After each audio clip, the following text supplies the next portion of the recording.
전 세계의 이목이 집중된 가운데 문재인 대통령과 김정은 북한 국무위원장의 정상회담이 판문점 평화의 집에서 개최됐습니다. 방북 특사였던 폼페이오가 새 국무장관으로 취임했습니다. 이에 따라 향후 열리게 될 북미 정상회담의 성과에 기대감도 커지게 됐습니다. 뉴욕시 렌트 안정 아파트 약 100만 가구의 렌트가 2년 연속 인상될 전망입니다. 노인 아파트에 사는 한인 노인이 전체의 10%에 불과한 것으로 나타났습니다. 지난해 2018년도 재산세를 미리 낸 뉴저지 주택 소유주는 연방 개정 세법에 따른 공제 한도에 관계없이 재산세 공제 혜택을 볼 수 있게 됐습니다.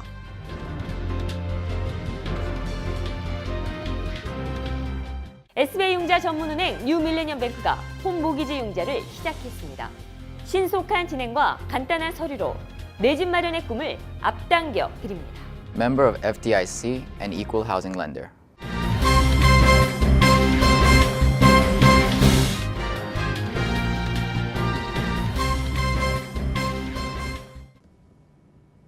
시청자 여러분 안녕하십니까? 4월 27일 KBTV 뉴스9 김아라입니다.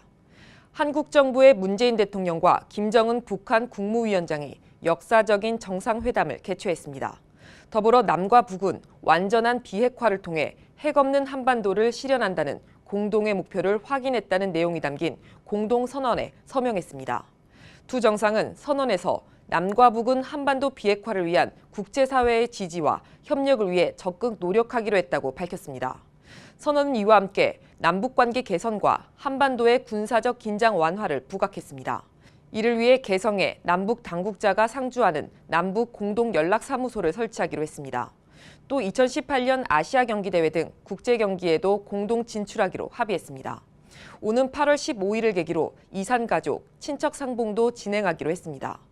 미 동부 시간으로 26일 밤 10시 30분부터 시작된 남북 정상회담은 미주에서도 TV를 통해 생중계됐습니다.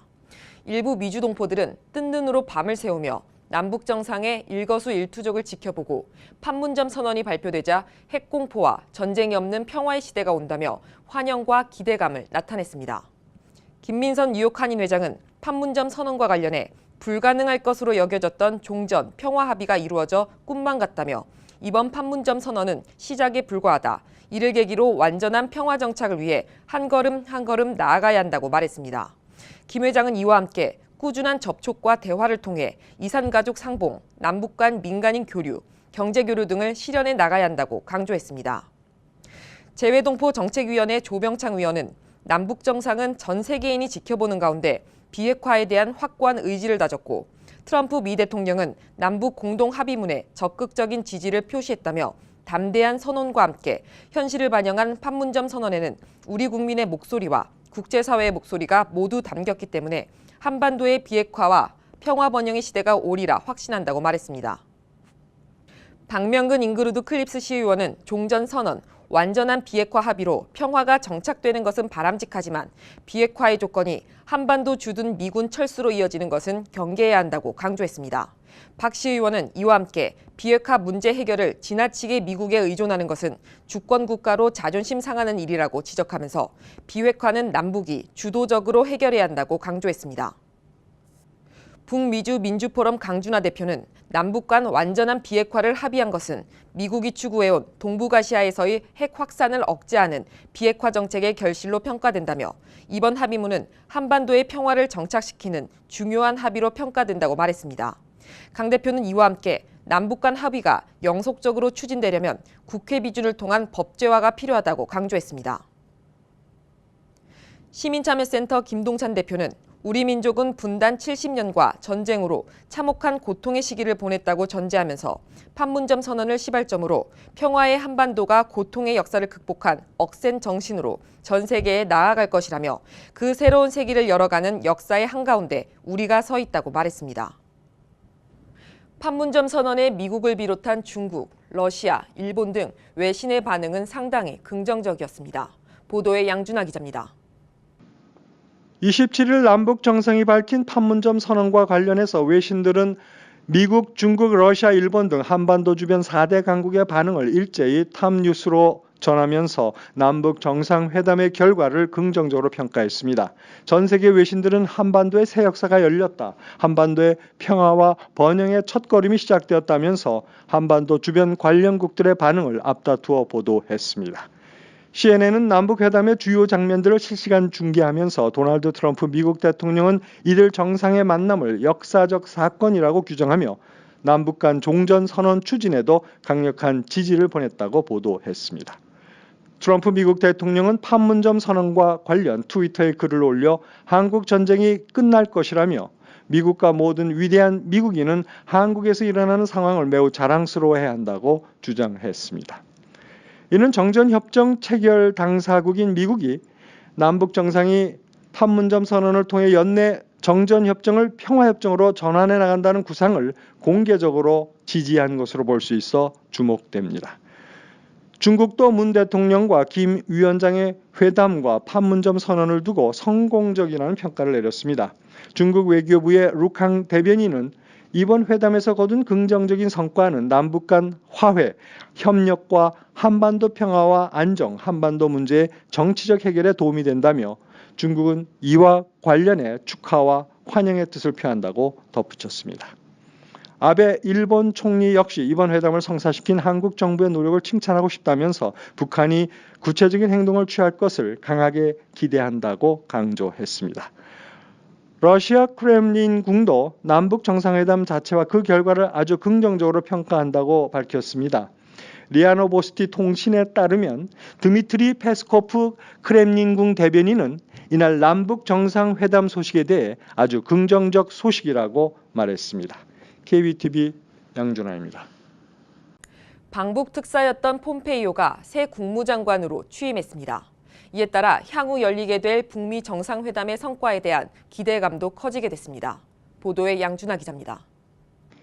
북미 회담에 앞서 트럼프의 특사로 북한을 방문했던 마이크 폼페이오 국무장관 지명자가 찬성 57표 대 반대 42표로 힘겹게 상원의 인준 절차를 마침내 통과했습니다. 한국 외교부는 26일 마이크 폼페이오 신임 미국 국무장관의 취임에 대해 환영한다는 뜻을 밝혔습니다. 외교부 당국자는 27일 폼페이오 미 국무장관 지명자가 인준 절차 및 취임 선서를 마치고 70대 국무장관으로 취임하게 된 데 대해 환영한다고 밝혔습니다. 이 당국자는 이어 한미 양국은 양국 외교장관 간 긴밀한 소통을 통해 굳건한 협력 관계를 지속 발전시켜 나갈 것이며 가급적 조기에 통화 및 면담을 추진코자 구체 일정을 조율하고 있다고 설명했습니다. 방북 특사였던 폼페이오가 국무장관으로 취임하게 됨에 따라 향후 열리게 될 북미 정상회담의 성과에 대한 기대감도 커지게 되었습니다. 김정은 위원장은 폼페이오의 방문 후 이렇게 나와 배짱이 맞아떨어진 사람은 없었다고 호의적인 감정을 표현했습니다. 이는 북미 회담의 사전 조율이 잘 돼가고 있다는 신호로 보여집니다.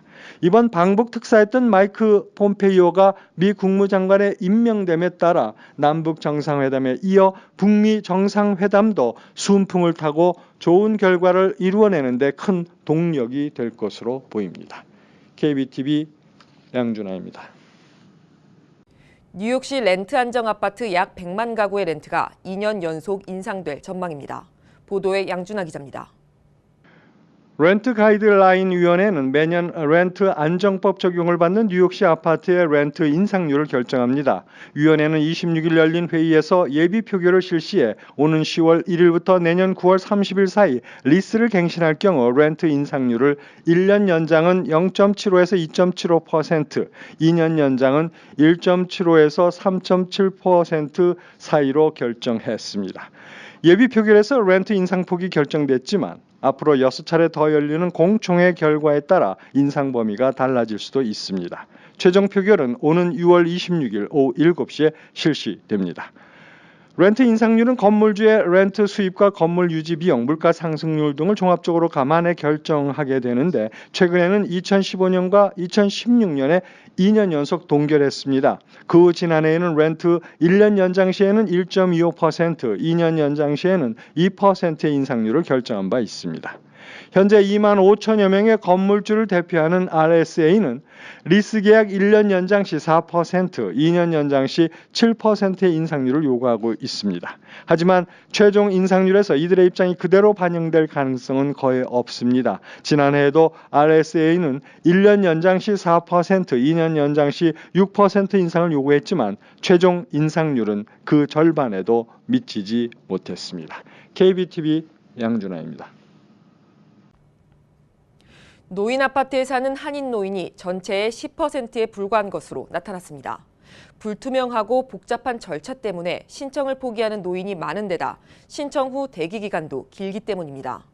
또한 한인 노인들의 60% 이상은 렌트 규제를 받지 않는 비싼 임대주택에 살고 있는 것으로 조사됐습니다.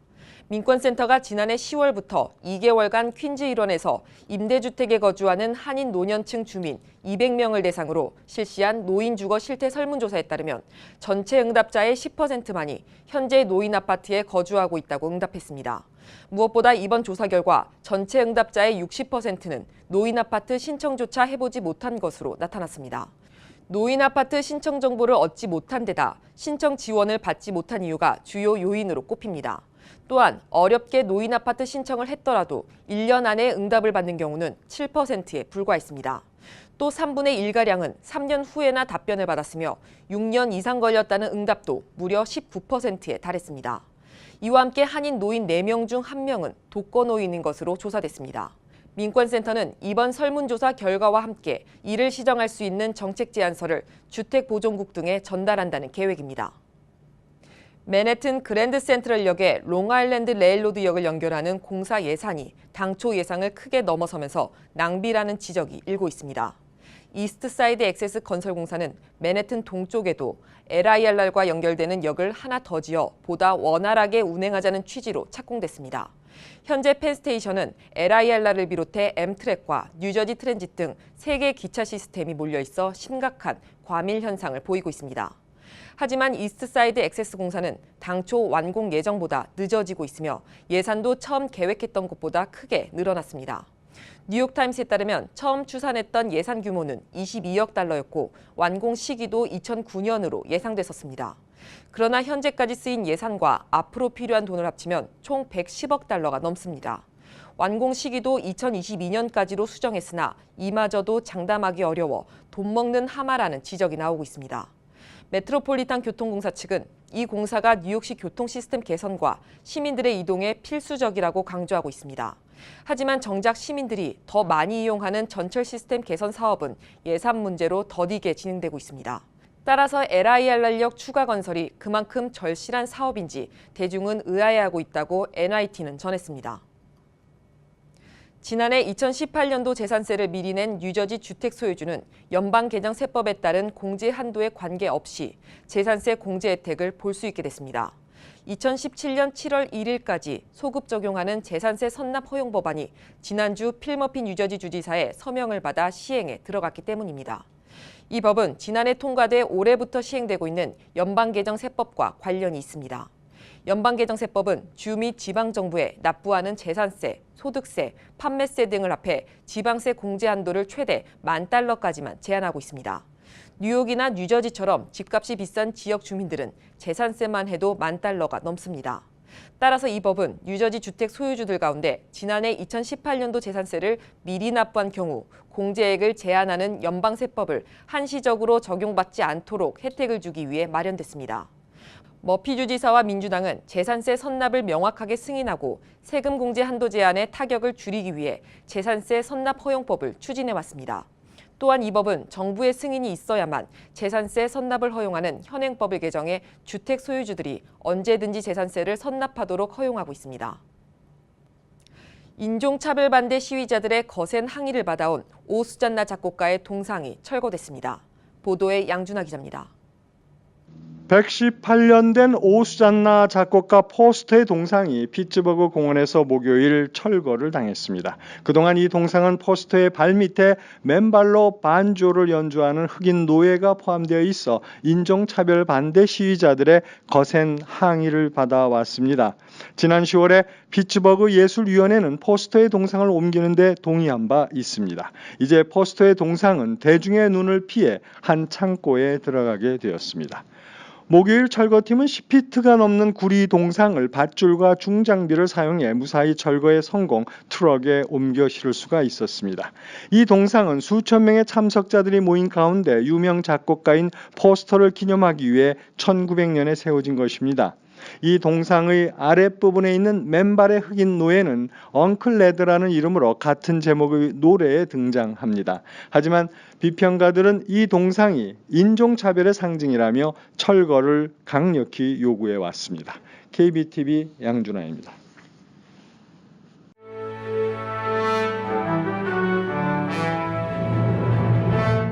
(4월 27일) 사건과 사고입니다. 7번 전철에서 신체를 노출한 채 걸어다닌 버버리맨이 경찰의 수배 선상에 올랐습니다.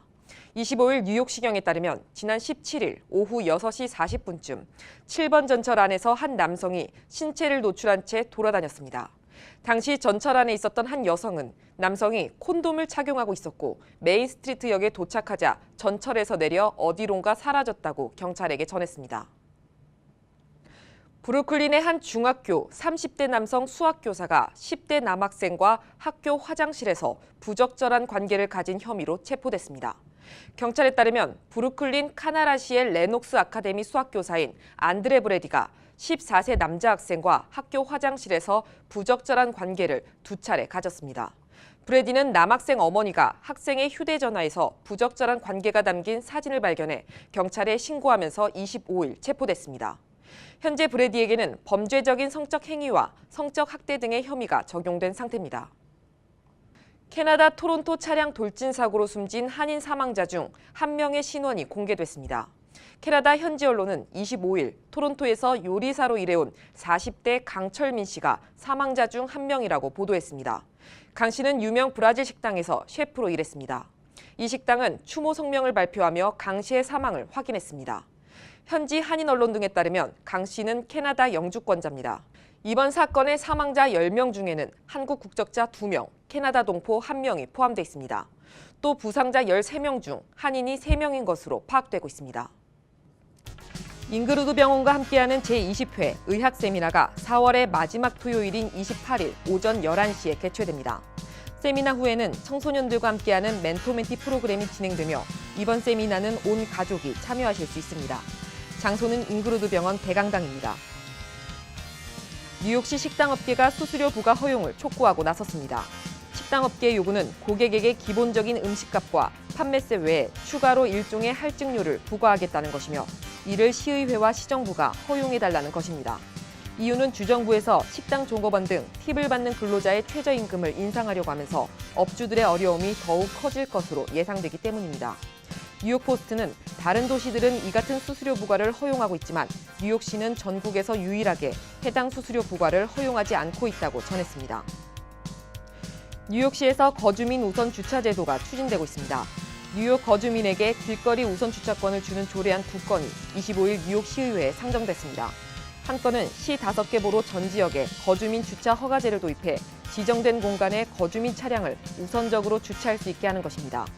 또 다른 조례안은 맨해튼 60스트리트 북쪽 지역에 한해 거주민 우선 주차제를 적용하는 것입니다. 이들 조례안은 모두 주의회 승인이 필요하기 때문에 아직 시행 여부는 미지수입니다. 앞으로 뉴욕 주정부 소유 건물이나 시설에서 이민세관 단속국 요원이 영장 없이는 이민자를 체포할 수 없게 됐습니다. 앤드류 코모 뉴욕 주지사는 25일 무분별하고 위헌적인 이민 단속을 중단하도록 요청하는 서한을 ICE에 전달했습니다. 또한 법원 등 주정부 시설에서의 이민자 체포에 제한을 두는 행정명령에 서명했습니다. 주지사는 또 서한에서 주 내에서 무분별한 이민 단속을 즉각 중지하지 않으면 ICE를 상대로 소송을 제기할 것이라고 밝혔습니다.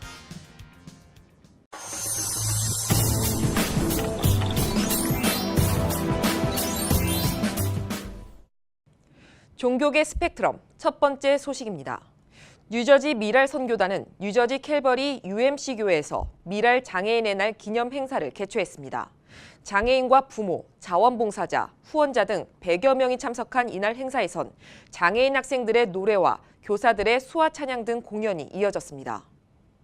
대뉴욕지구 한인장로연합회가 열방교회에서 제57차 모교 조찬 기도회를 열고 미국과 조국 대한민국 및 세계 선교를 위해 기도했습니다. 기도회 후에는 기독교 국제금주학교 부대표인 최정미 목사의 특강이 이어졌습니다. 원불교를 창시한 소태산 대종사가 큰 깨달음을 이룬 날이자 원불교가 열린 날을 의미하는 대각 개교절이 28일로 다가왔습니다.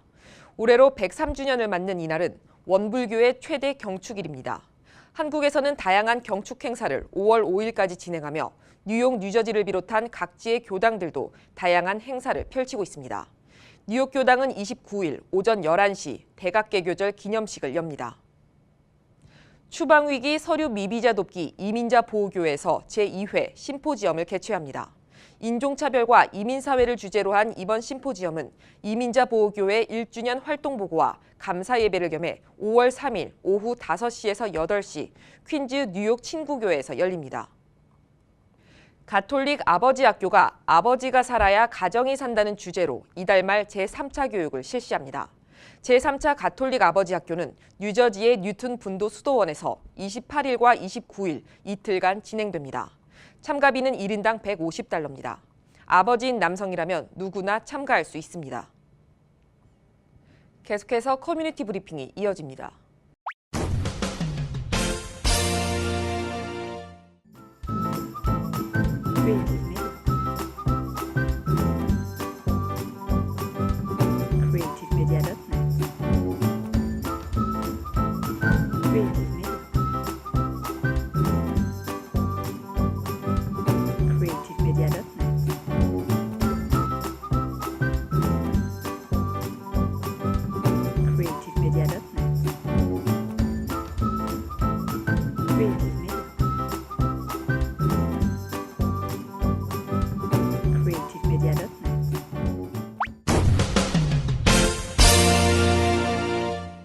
이어지는 순서 환율과 증시입니다.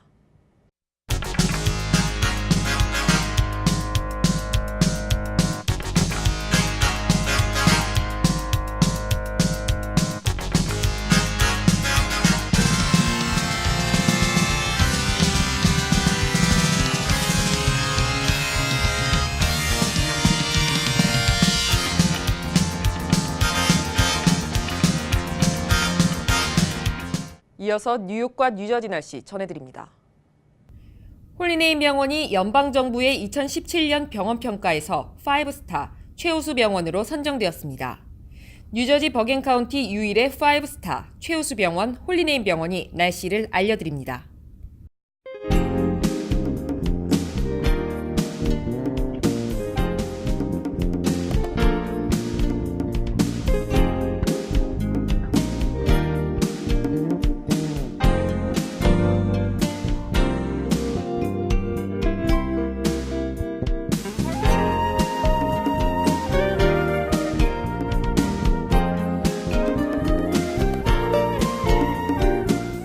건강한 가정, 행복한 한인사회를 위해 함께합니다. 한국인을 아는 병원, 실력 있는 병원, 홀리네임 병원. KBTV 오늘의 날씨는 홀리네임 병원에서 제공합니다. 이상으로 4월 27일 KBTV 뉴스9 모두 마치겠습니다. 오늘도 KBTV 뉴스9과 함께해 주신 시청자 여러분 고맙습니다. 편안한 밤 되십시오. SBI융자 전문은행 뉴밀레니엄뱅크가 홈모기지 융자를 시작했습니다. 신속한 진행과 간단한 서류로 내 집 마련의 꿈을 앞당겨 드립니다. Member of FDIC and Equal Housing Lender.